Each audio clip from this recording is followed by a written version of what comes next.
Baile de Máscaras is based on a real incident that happened. It was the assassination of King Gustavus III of Sweden by Anckarström, who was a man in his government who was very faithful to him until he turned against him, I think more for political reasons than for anything else. And it was a famous political event that happened in the 18th century. And Verdi was excited by the idea of writing this piece. This is certainly one of Verdi's greatest pieces. This is theatrical dynamite, and of course musical dynamite too. It's one of his most brilliant and tight and incredible scores. It's such a combination of, on one hand, this intense Italian melodrama, this typical story of husband and wife and lover, and this passion and jealousy which leads to murder. There's almost a sort of film noir quality to the way I feel about the musical score in this piece and what we've tried to do in terms of the design and the visual world of it. We've made a sort of dreamlike, slightly nightmarish early 20th century environment.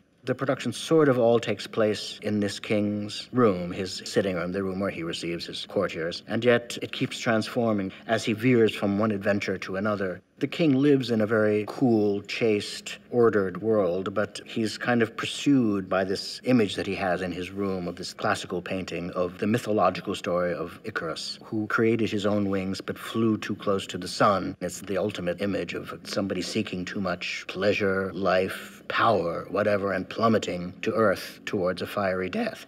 And this image, this painting, somehow accompanies the king through the landscape of his own adventures and up to his own death. I think Verdi is asking for a theatrical style which can encompass lots of different moods and can turn on a dime very quickly from light-hearted, loopy operetta to dangerous melodrama, passion, and tragedy. He pulls it all together with this unbelievable theatrical energy, which is, that's the great thing about Verdi. It's the forward movement, it's the tension, it's the absolute control of every moment.